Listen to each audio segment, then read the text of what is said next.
Obrigado, pastor Lucas. Desde cedo, hoje à tarde, que nós estamos sendo alvo da hospitalidade, da acolhida dos irmãos. Estamos muito alegres em estar aqui. Estou agradecido à igreja por também ter permitido que a minha esposa viesse me acompanhar aqui. Ela é o esteio forte, a bênção e o presente que Deus me deu durante todos esses 44 anos. Acertei, gente. Que nós estamos casados com 4 filhos, como disse o pastor Lucas, e 12 netos que estão espalhados por aí no mundo, servindo ao Senhor, onde o Senhor os chamou. O nosso tema é fé cristã e cultura. Na realidade, nós queremos tratar do assunto cultura, qual a posição do cristão, e desconstruir um falso dilema que às vezes coloca a cultura de um lado, fé cristã do outro. Queremos ver onde é que isso se entrelaça e sempre partindo, formando as nossas convicções através da palavra de Deus.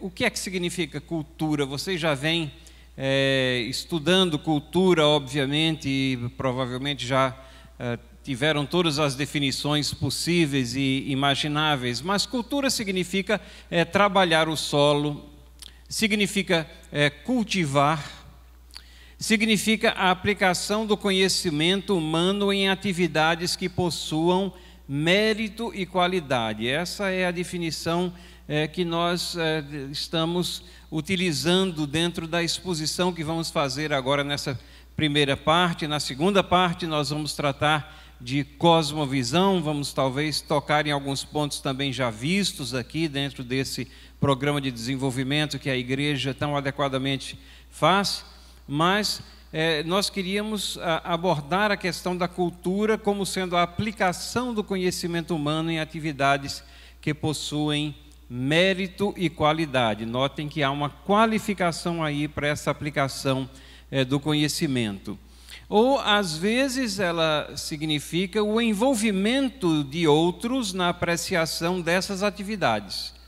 Cultura não é somente o desenvolvimento de algo, mas, às vezes, você está refletindo, você está participando como espectador de alguma coisa que possui mérito e qualidade. Significa também as expressões, dentro dessa visão maior, as expressões artísticas e culturais de um povo. Mas as duas perguntas que sempre surgem dentro do seio evangélico, dentro do cristianismo: o cristianismo é antagônico à cultura? Ou o cristianismo é incompatível com ela? O cristianismo é uma via na qual nós adentramos e então não temos nada a ver com a cultura? Ou ainda, será que os cristãos deveriam formar uma cultura própria? Será que nós temos que ter uma cultura que ela é totalmente distinta, divorciada da cultura do povo no qual Deus nos colocou? E as respostas variam. Alguns respondem afirmativamente. Sim, o cristianismo é antagônico à cultura. Um dos expoentes maiores que falaram isso daí foi o Bertrand Russell. Bertrand Russell, ele é um conhecido ateu e, a exemplo de outros que têm seguido no seu rastro, ele diz que cristianismo é algo que é nocivo à cultura. O cristianismo é antagônico ao ponto de ser nocivo. E nós vamos nos desenvolver como povo culturalmente na medida que nós alijarmos o cristianismo. Não é sem razão que o livro que ele escreveu, o famoso livro dele, é Por que é que eu não sou um cristão? Né? Why I'm not a Christian? Ele é totalmente hostil ao cristianismo e apresenta o cristianismo como sendo um atraso à humanidade, contraproducente à cultura da raça humana. Bem semelhante às ideias que o Richard Dawkins tem desenvolvido nos nossos tempos aqui, contrários à fé cristã. E ele diz o seguinte nesse livro: até onde alcança a minha memória, não existe uma palavra nos evangelhos que exalte a inteligência. Vejam o grau de hostilidade que ele apresenta. E ele cita um personagem na história, o filósofo Lucrécio Carus, que viveu cerca de 50 anos antes de Cristo, que disse: religião é uma doença nascida do medo e uma fonte de misérias incontáveis à raça humana. Então nós vemos que esse tipo de antagonismo à cultura é algo que vem de longa data, não é algo que se produziu somente agora no século XX ou no século XXI. Mas outros respondem: não, o cristianismo é harmônico com a cultura.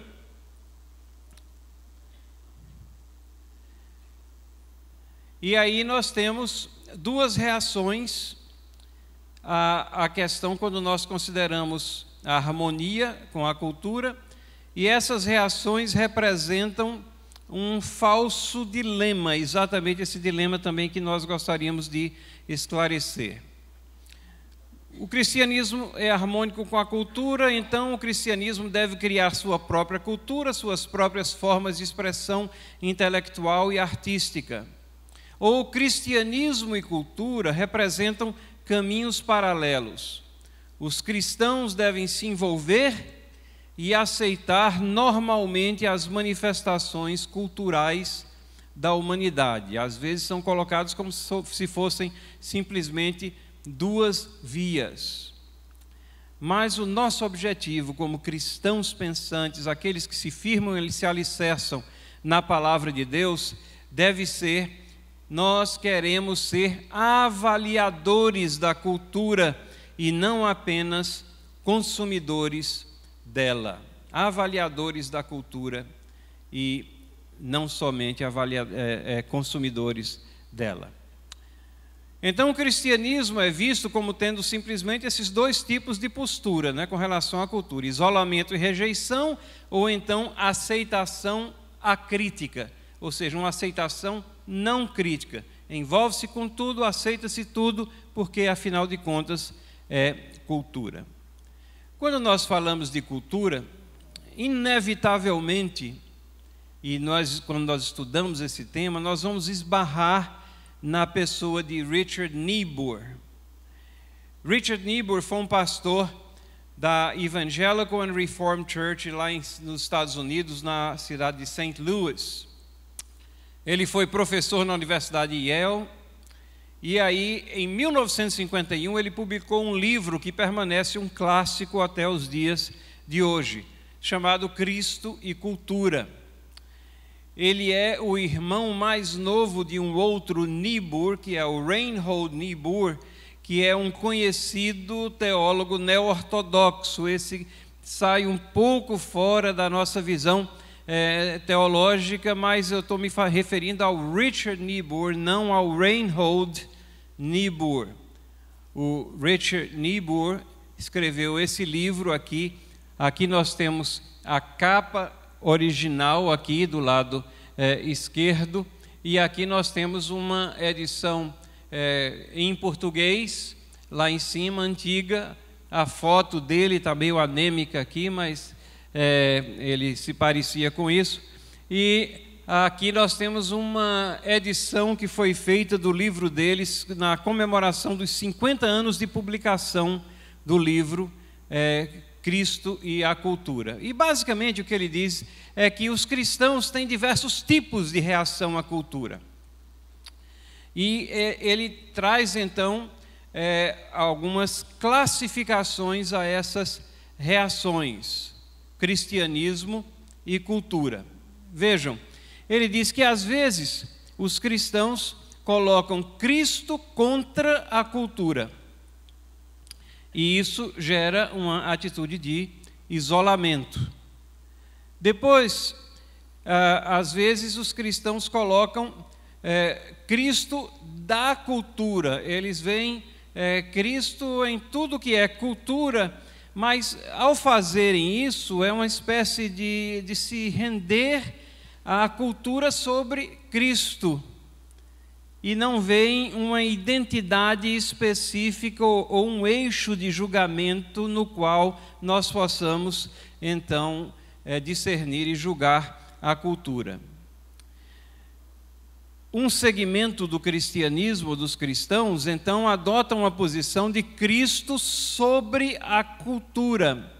Espiritualizam tudo, espiritualizam a fé cristã e deixam de interagir, deixam de permear a cultura e, consequentemente, não veem muita razão de estarem se dirigindo às questões culturais, porque, afinal de contas, a religião está aqui em cima, está tudo espiritualizado. Outros olham Cristo e a cultura em paradoxo.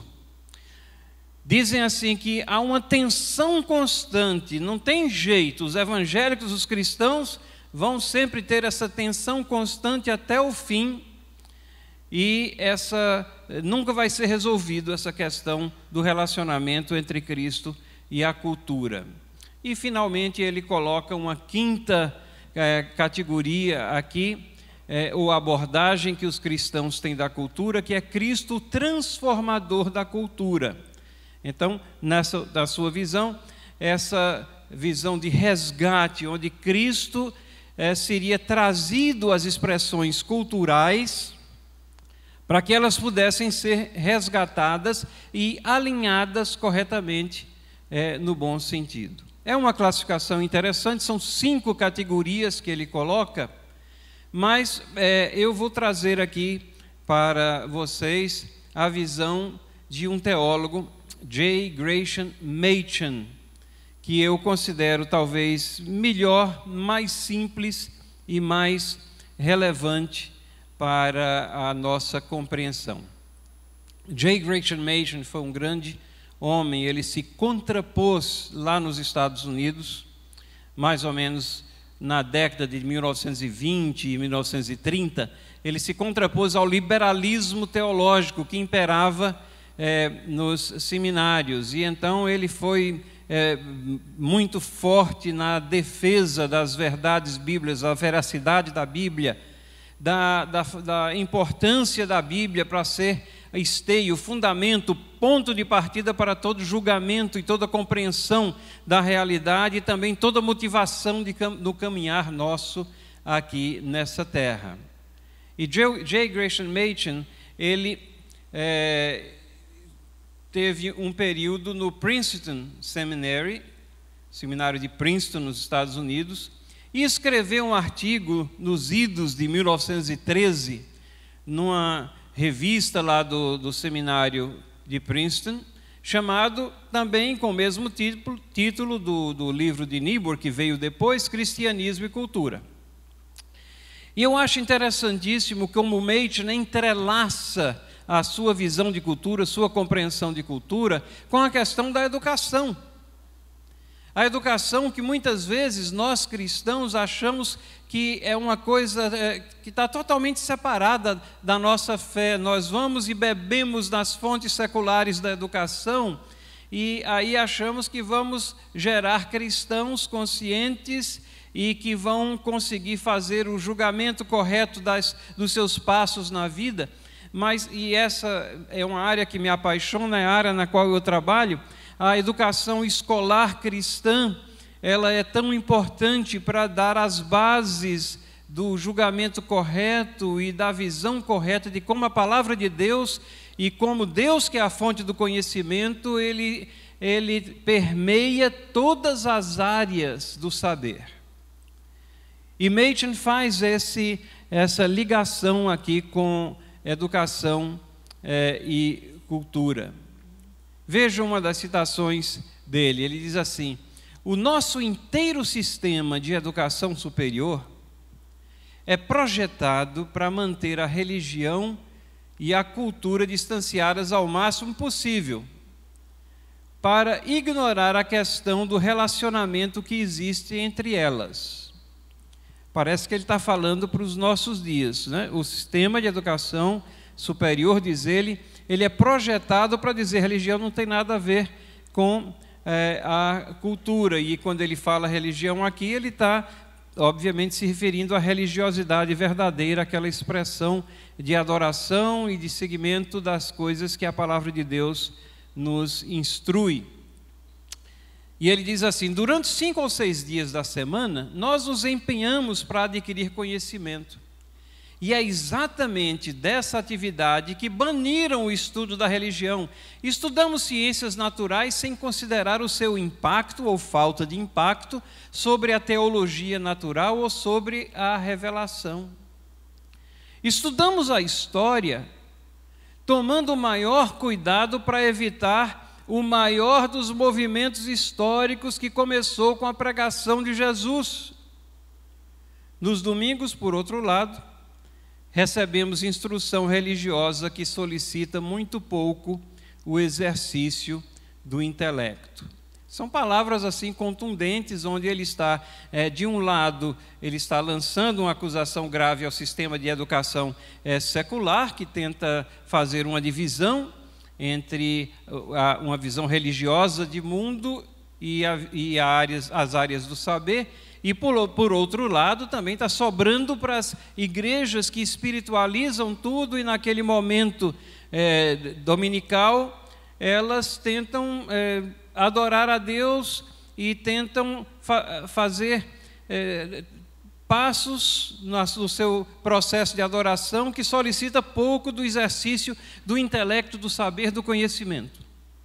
E, obviamente, que o objetivo nosso aqui, nesse programa, nessas palestras, é exatamente o contrário, é tentar exercitar um pouco o intelecto para que nós venhamos a perceber o relacionamento que existem entre essas coisas. Então, Machen diz assim que existem 3 caminhos para a cultura: rendição e destruição do cristianismo. Seria uma delas, um desses caminhos.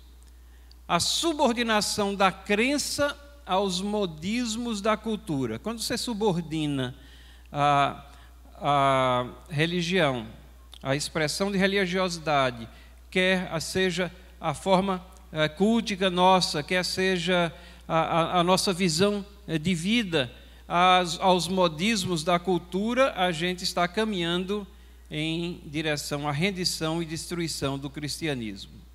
E ele diz assim: essa solução está sendo favorecida realmente, apesar de inconscientemente, até certo ponto, por uma grande e influente parte da igreja contemporânea.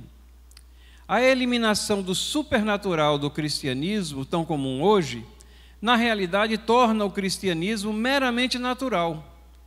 O cristianismo tornou-se um produto humano, uma mera parte da cultura humana. Subordinando o cristianismo à cultura, estamos efetivamente destruindo o cristianismo, e aquilo que continua existindo sob o antigo nome é uma falsificação. Aqui ele retrata a luta dele contra o liberalismo teológico, que tentava abstrair o sobrenatural do cristianismo. A fé cristã, ela abrange todos os aspectos, o transcendente e o imanente, aquilo que está aqui entre nós, o que nós podemos ver, palpar, e toda uma realidade transcendente que forma um todo. Não é? Jesus Cristo é Deus conosco, é o imanente e o transcendente unidos na pessoa de Cristo.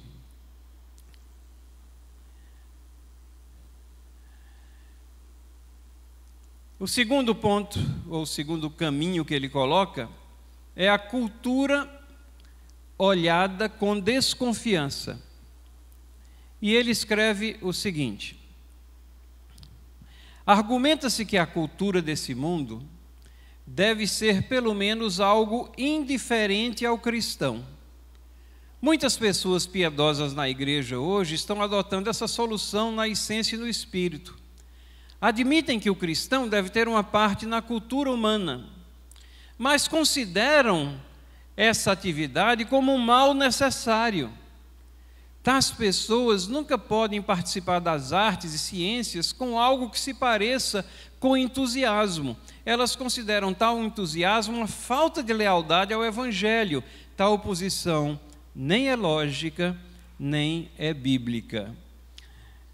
Essa posição de olhar a cultura com desconfiança é aquela que traz para os cristãos aquele sentimento de culpa quando você está apreciando qualquer aspecto cultural na história da humanidade ou na história contemporânea, e considera isso um mal necessário, e você vive sempre com esse dilema aqui: cultura olhada com desconfiança.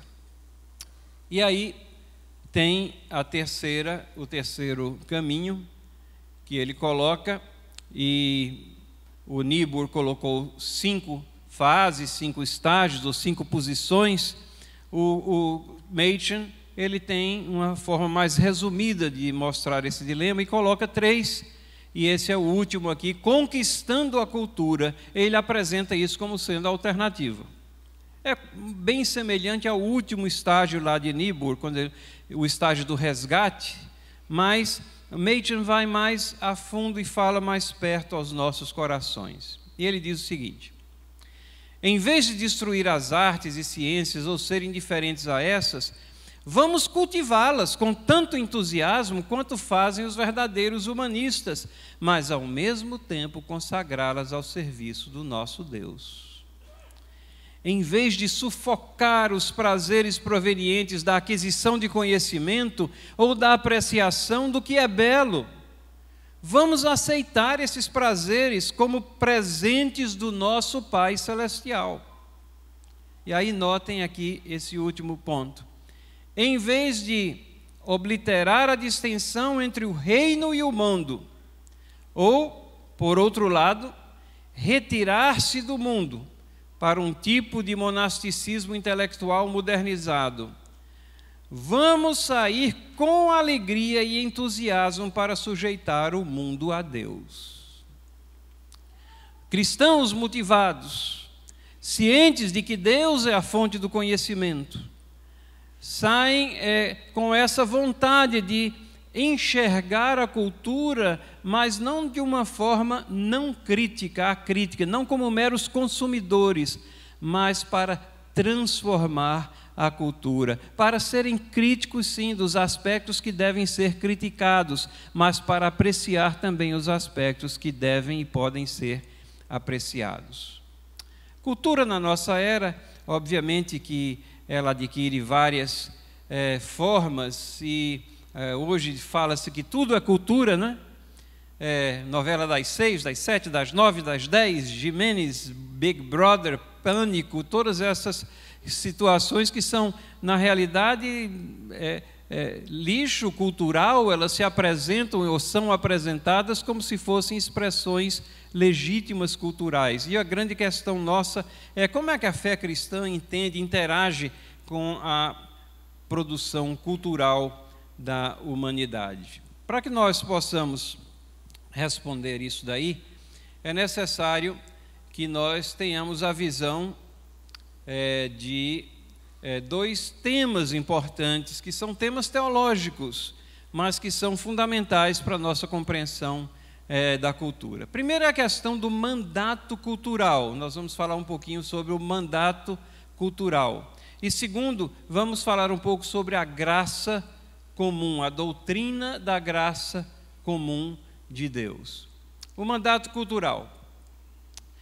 Mandato cultural é algo identificado pelos teólogos como sendo aquelas determinações, definições que Deus deu lá em Gênesis, logo após a criação, Gênesis 1, 27, e criou Deus o homem à sua imagem. Nós fomos criados à imagem e semelhança de Deus. Quando a pessoa de Deus ela é estudada, nós chamamos as qualidades de Deus, as coisas que descrevem Deus, dos seus atributos. E então nós dividimos normalmente entre atributos incomunicáveis e atributos comunicáveis. Atributos incomunicáveis são aqueles que são específicos da divindade. Como, por exemplo, infinitude, só Deus é infinito. E atributos comunicáveis são aqueles que não é comunicação no sentido de comunicação verbal, mas que são comuns a Deus e a nós. Por exemplo, Deus é amor e nós amamos, porque somos feitos à imagem e semelhança de Deus. Somos seres morais. Seres morais, o senso de certo e errado, Deus coloca aquilo que nós chamamos de consciência, e isso está impresso mesmo naqueles que não têm a revelação direta, mas Deus colocou isso e está afetado pelo pecado, é certo, mas mesmo o descrente tem um certo senso de julgamento do certo e do errado. A queda teve um efeito, sim.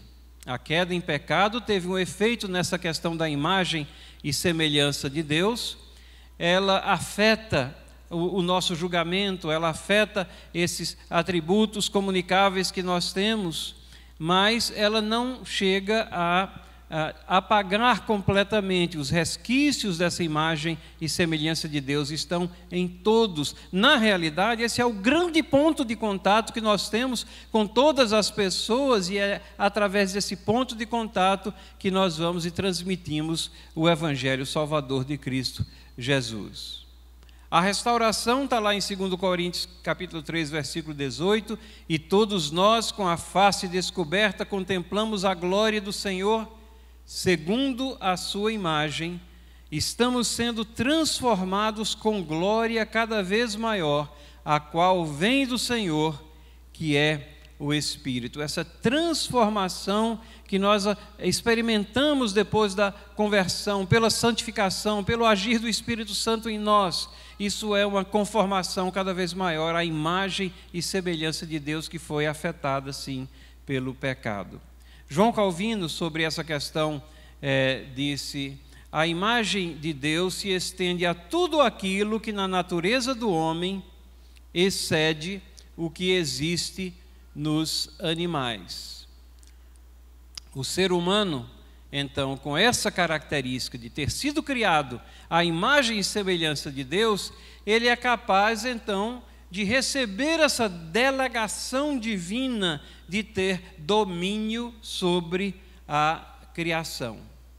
E é nessa questão do domínio que nós encontramos a necessidade do conhecimento e o desenvolvimento da cultura.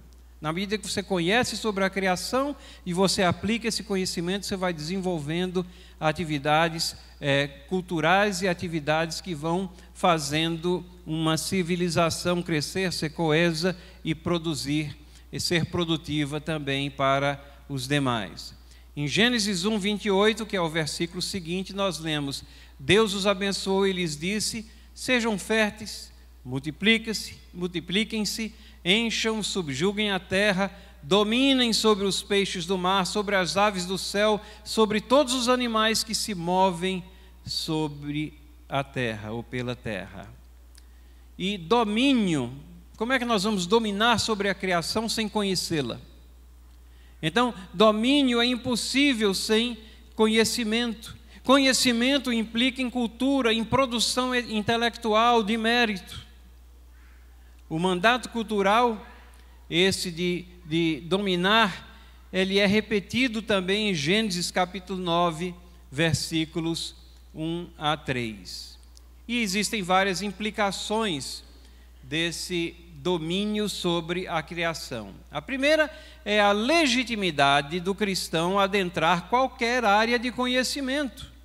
Esse mundo foi criado por Deus, ele procede de Deus, Deus é a fonte do conhecimento, qualquer que seja a carreira, a profissão, qualquer que seja o local, o lugar, o chamado, o caminho para o qual Deus o chamou, é uma atividade legítima e você deve adentrar esses caminhos debaixo dessa conscientização de que o caminho procede de Deus, você deve honrar a Deus em cada uma dessas áreas nas quais Deus o chamou.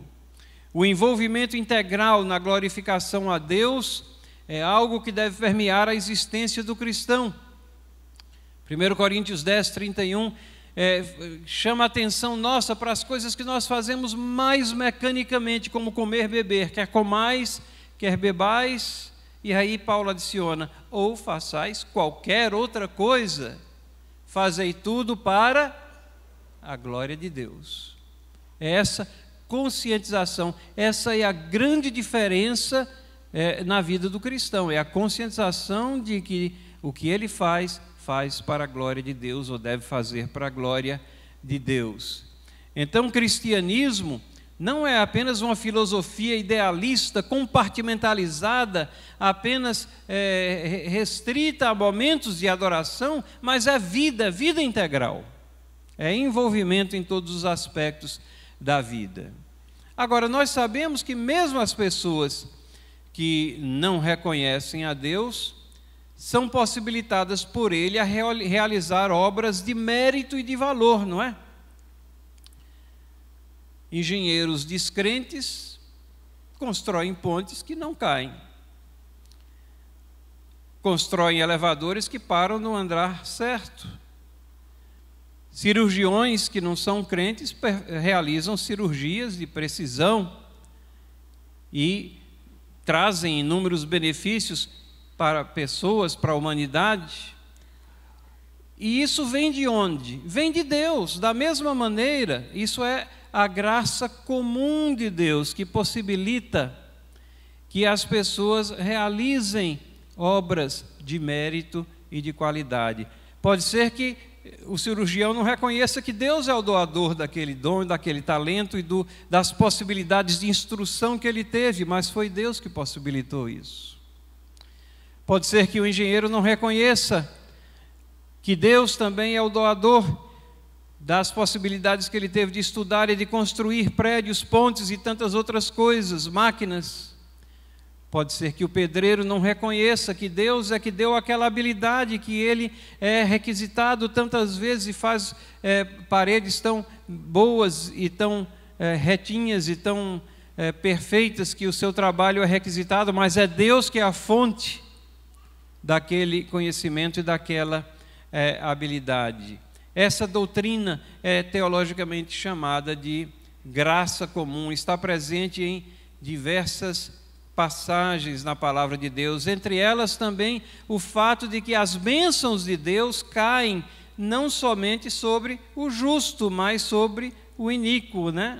A chuva que rega a terra vem em cima da terra daquele que reconhece a Deus, adora a Deus, tem a Cristo como Salvador, e também o descrente recebe a bênção de Deus também. Essa graça comum permeia a humanidade e possibilita que pessoas façam obras de mérito e de qualidade. É diferente da graça salvífica, que é aquela graça especial que vai, penetra no coração, sacode a pessoa, faz com que ela reconheça que nada merece, que é pecador, que não há esperança a não ser no sangue de Cristo Jesus, na remissão de pecados em Jesus Cristo e na vitória sobre a morte e na sua ressurreição. Mas é uma realidade, a graça comum é uma realidade. Paulo, escrevendo lá em 1 Timóteo capítulo 4, versículos 3 a 4, ele diz assim, ele fala contra os que proíbem o casamento e ordenam a abstinência de alimentos que Deus criou para serem recebidos com ações de graças pelos que são fiéis e que conhecem bem a verdade.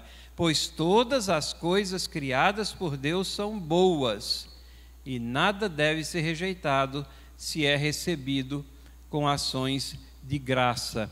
Essa visão de que as coisas procedem de Deus e que religiosidade verdadeira não é um amontoado de regrinhas. Deus colocou poucas regras, poucas determinações na sua palavra para serem obedecidas, mas o homem ele é pródigo em multiplicar essas visões distorcidas da religiosidade. A quem pertence a verdade? Cultura procede de Deus. Richard Sibbes é um escritor, um teólogo também, lá do século XVI, ele diz assim: a verdade, onde quer que seja encontrada, é nossa, ela pertence ao povo de Deus, consequentemente, não podemos idolatrar essas coisas, mas de boa consciência podemos fazer uso de qualquer coisa produzida pelas mãos humanas. Vejam, a fé cristã de Richard Sibbes não o impediu de apreciar a beleza e a verdade existente em todo o universo.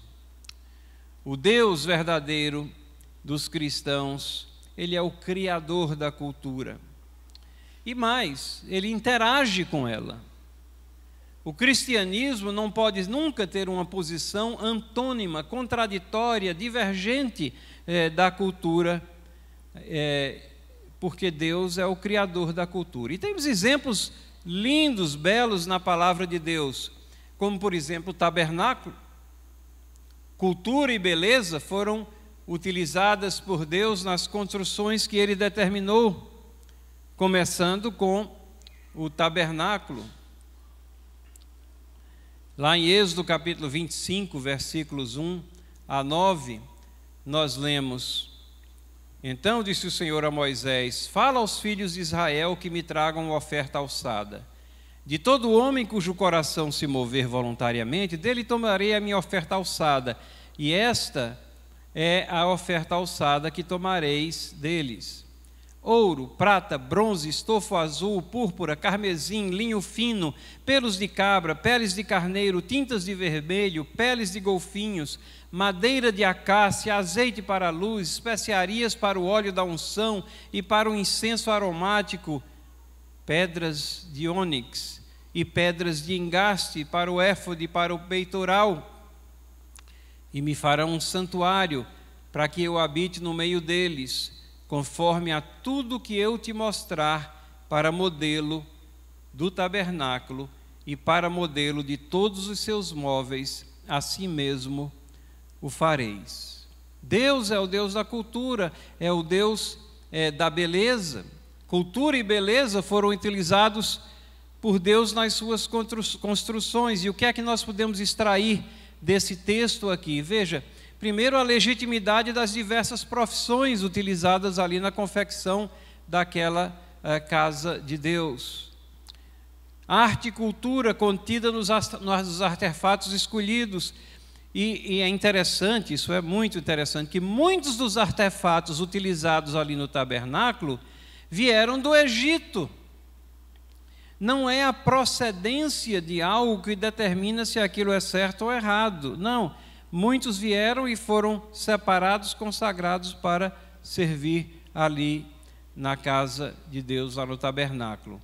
E nós temos aqui também a aprovação de várias expressões da cultura. E situação semelhante a gente tem no templo, talvez uma situação muito mais abrangente. 1 Reis, capítulo 6 e no capítulo 7, vejam, no capítulo 6, versículo 7, e edificava-se a casa com pedras lavradas na pedreira, de maneira que nem martelo, nem machado, nem qualquer outro instrumento de ferro se ouviu na casa enquanto estava sendo edificada. A construção do templo era uma construção toda de encaixe e respeitando simbolicamente o silêncio que deveria e a reverência que deveria imperar naquela casa. As pedras eram lavradas lá distantes na pedreira. Capítulo 7, versículo 14, mostra como pessoas de longe foram utilizadas também. Ele era filho de uma viúva da tribo de Naftali, e fora seu pai um homem de Tiro, que trabalhava em bronze. Ele era cheio de sabedoria, de entendimento, de ciência, para fazer toda sorte de obras de bronze. Este veio ter com o rei Salomão e executou todas as suas obras. Então, no templo, nós temos também todos esses aspectos aqui: planejamento, arquitetura, engenharia, metalurgia, trabalho em cobre e diversas implicações acadêmicas aqui também. As ciências exatas sendo utilizadas, matemática, física, química, habilidades artísticas também, a criação, a cultura não é somente utilitária. E o nível era um nível de altíssima qualidade, era superior à média. E a palavra de Deus nos diz que o templo era um símbolo, isso está lá no capítulo 8, versículo 41, e um testemunho, capítulo 8, versículo 27. Eu vejo o templo e essas manifestações aqui de Deus no tabernáculo, no templo, como um selo de aprovação no que o homem pode produzir de belo. E temos ainda, olhando mais à frente, né, além de as diversas habilidades e profissões utilizadas para a glória de Deus, nós temos a Nova Jerusalém. Lá em Apocalipse, capítulo 21, versículos 10 a 27, várias metáforas aqui são utilizadas. A palavra como aparece várias vezes, porque provavelmente é indescritível o que está lá, não é? A descrição é baseada na percepção do que nós temos do que é belo. Mas nós podemos compreender que tudo que é preciso, bem feito, belo, está ali contido. É uma construção magnífica. Existem muralhas, portões, um perímetro, pedras preciosas, metais preciosos. É uma glorificação da cultura que reflete a glória de Deus. E na realidade, na Nova Jerusalém não existe templo, porque Deus reside no meio da glória e da beleza. Então é uma sanção divina daquilo que Deus nos apresenta como sendo a legitimidade do cristão estar visualizando e envolvido em todas essas manifestações. Só relembrando então, o envolvimento na cultura e nas profissões, isso não é desvio de percurso para o cristão, isso faz parte do projeto original do mandato cultural. Excelência, alto nível acadêmico, profissional, isso é obrigação do cristão. O cristão procura conquistar tudo para a glória de Deus. E a criação não é só utilitária, mas ela é beleza e harmonia estética. O cristão sempre deve considerar Deus como Criador e render-se às suas demandas e proclamar a reconciliação a Ele através de Cristo no poder do Espírito Santo. Trabalhando ainda um pouquinho o nosso entendimento sobre cultura. Nós falamos que era o resultado da aplicação do conhecimento humano. Falamos que é o desenvolvimento de coisas e atividades que possuem mérito e qualidade. Ou o envolvimento de outras pessoas no estudo, na apreciação e na compreensão dessas coisas ou atividades, ou características de uma civilização e de um povo. Qual é o desafio do cristão no meio de tudo isso? O desafio do cristão é fazer uma análise precisa da situação. Porque na visão secular, nós já nos referimos a isso, tudo é cultura. Qualquer coisa que apareça, qualquer coisa que se produza é cultura. Será que realmente é? O cristão não pode ser enganado e não ter critérios de julgamento para saber se tem mérito ou qualidade. E também tem a necessidade extrema de ter discernimento moral. Nem sempre as expressões culturais de um povo, elas são isentas de imoralidade ou amoralidade. E na terra do carnaval, todos sabem disso muito bem.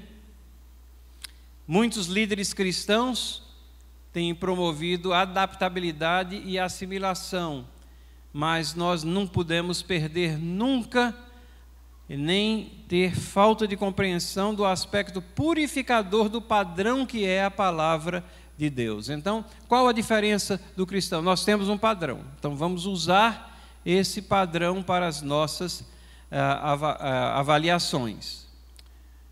Na expressão contemporânea, qualidade torna-se secundária e todo mundo fala muito de espontaneidade e criatividade.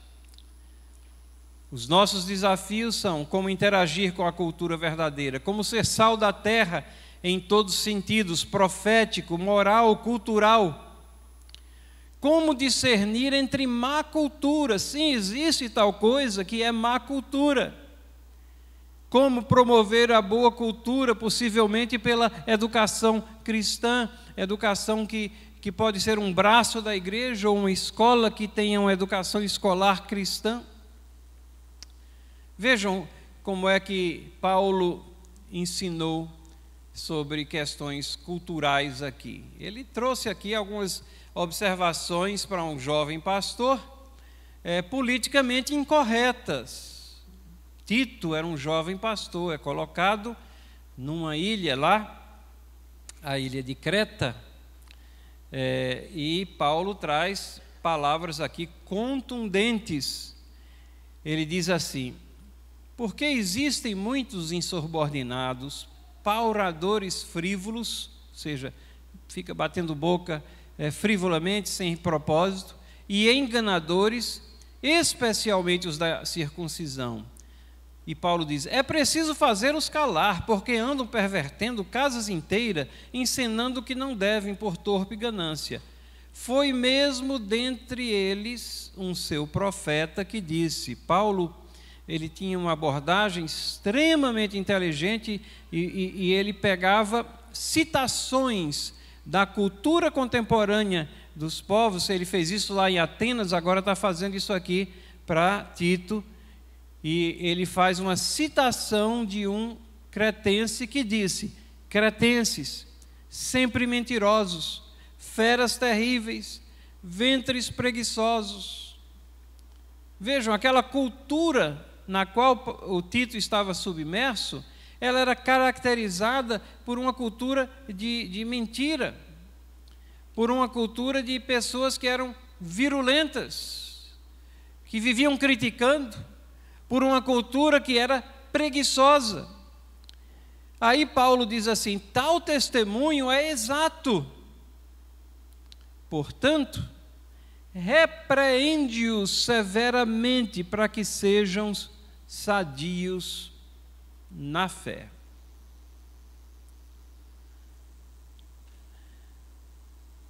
Ali nós temos Paulo tratando de um comportamento típico de uma cultura.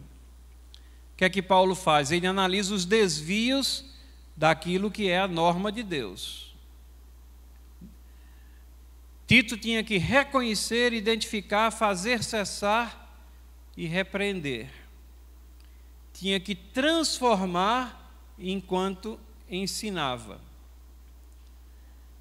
E os exemplos, que nós temos na nossa cultura, as chamadas mentirias inocentes, isso tem lugar no caminhar cristão? Não. Tem que ser repreendida, tem que ser corrigida, tem que ser aferido as palavras pela palavra de Deus. Falta de modéstia. Será que tudo que é fashion o crente tem que emular e trazer? Não. Será que nós também não podemos ter um pensamento orientado pela palavra de Deus aí? O que dizer da cultura do entretenimento, que substitui as prioridades da vida? Os nossos jovens têm que sucumbir à cultura do entretenimento e achar que entretenimento é a coisa mais importante da vida. E o tal do jeitinho brasileiro, que às vezes as pessoas se orgulham ou comentaristas falam do jeitinho brasileiro como se fosse uma grande coisa. Ora, se jeitinho nós queremos dizer que é flexibilidade, tudo bem. O cristão deve não ter o jeitinho brasileiro, mas ter flexibilidade para se adaptar a situações diferentes, mas sem comprometer a verdade, a veracidade e as diretrizes de Cristo. Nós temos então o grande desafio de construir uma cultura de qualidade, porque existe sim a cultura verdadeira. A tarefa nossa é relacionar o conhecimento de Deus com as verdades da criação. Deus é a fonte do conhecimento. É impossível nós nos desligarmos dessa realidade, que Deus é a fonte do conhecimento. Salmo 24:1 diz que ao Senhor pertence a terra e toda a sua plenitude, o mundo e aqueles que nele habitam. Tudo pertence a Deus, vem de Deus e foi criado para Deus. Filipenses 2:13, para que ao nome de Jesus se dobre todo o joelho dos que estão nos céus e na terra e debaixo da terra. Então, o cristão tem que reexaminar todas as expressões culturais e não considerar, não ter esse subterfúgio de, às vezes, dizer é somente uma questão de estilo. Filipenses 4, 8, 9 diz que a gente deve capitalizar nossos pensamentos, palavras em tudo que é verdadeiro, que é puro, que é honesto. Até os descrentes estão abrindo os olhos e estão vendo que certas distorções que são às vezes colocadas como artes devem ser classificadas como distorções mesmo. Aqui tem um cartoon aqui, não sei se dá para ver, acho que dá, né? Onde tem um baixinho ali, e aí tem dois intelectuais que estavam ali há meia hora analisando e tentando ver a profundidade intelectual daquele espaço vazio. Ele disse: não existe qualquer mensagem intelectual no meu trabalho, é que sou baixinho e não consigo preencher a tela toda. E muitas vezes a gente fica tentando, né, descobrir situações que simplesmente não estão ali. Duas perguntas cruciais sempre têm que ser colocadas: possui qualidade ou mérito? Segundo, glorifica a Deus? E a resposta a essas duas perguntas é que vão nortear as nossas ações. Então, quando nós vimos lá no início que existia um dilema: ou a gente é subjugado pela cultura, ou a gente é alijado da cultura e forma uma cultura própria. Não existe, na realidade, esse dilema real, mas ficam algumas perguntas aqui para serem respondidas. Será que, como cristão, nos isolamos indevidamente no que diz respeito à cultura? Ou será que estamos absorvendo cultura sem aferir por um padrão? E o que dizer da cultura de negócios da nossa sociedade? Quais as respostas do cristianismo? Uma cultura que muitas vezes enfatiza, encoraja a desonestidade como modus operandi normal.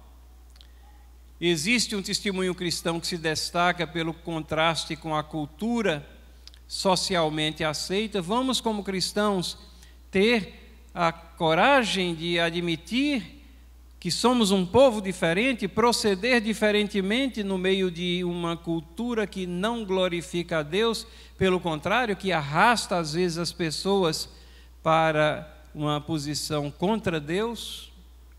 Qual o papel do cristão, da família, da igreja, da escola cristã na cultura de um povo?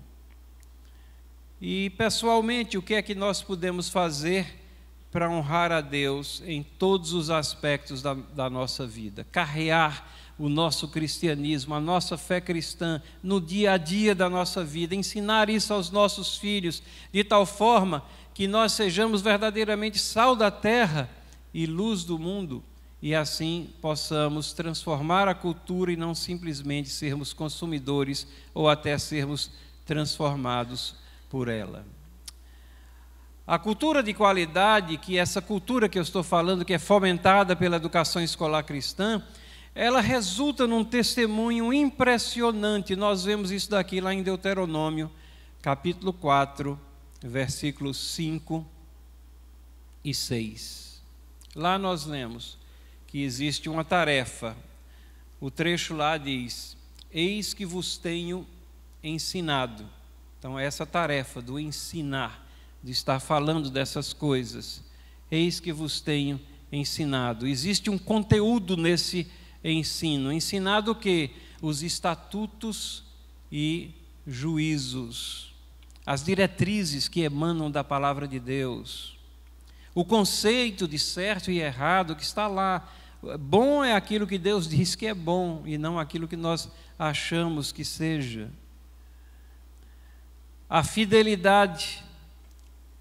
Como me mandou o Senhor meu Deus. Nós fazemos isso, ensinamos estatutos e juízos como uma demonstração de fidelidade, seguindo fielmente, porque esse mandamento de transmitir de geração em geração vem do Senhor.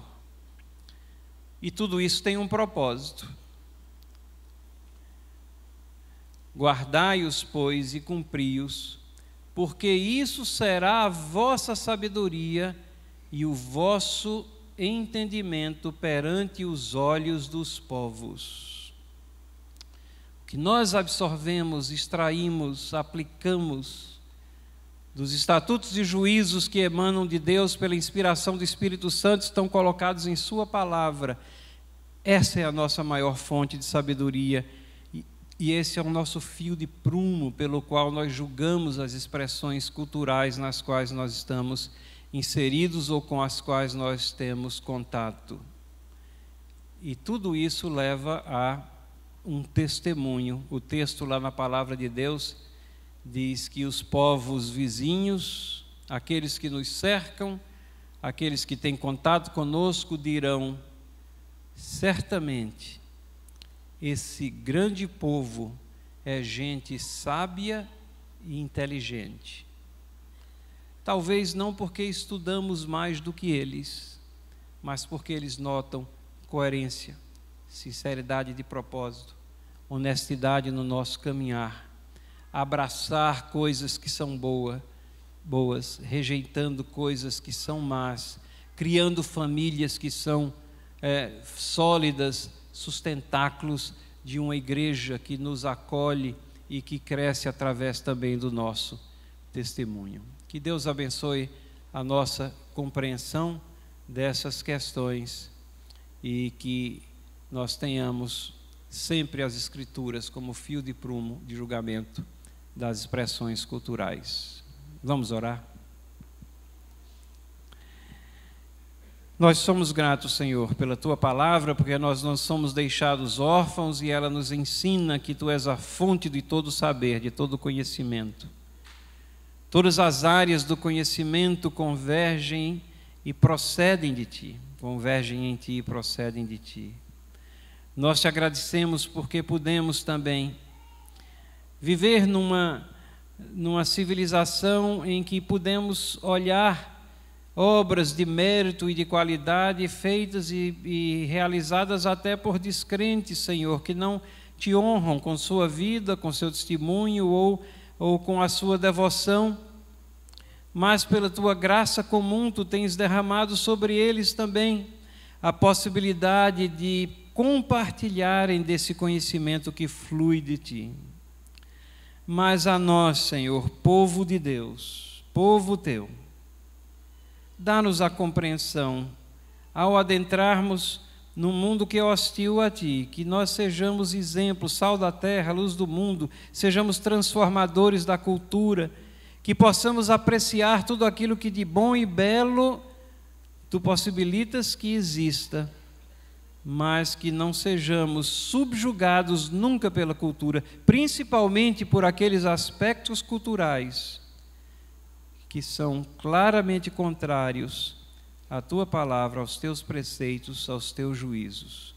Em nome de Jesus. Amém.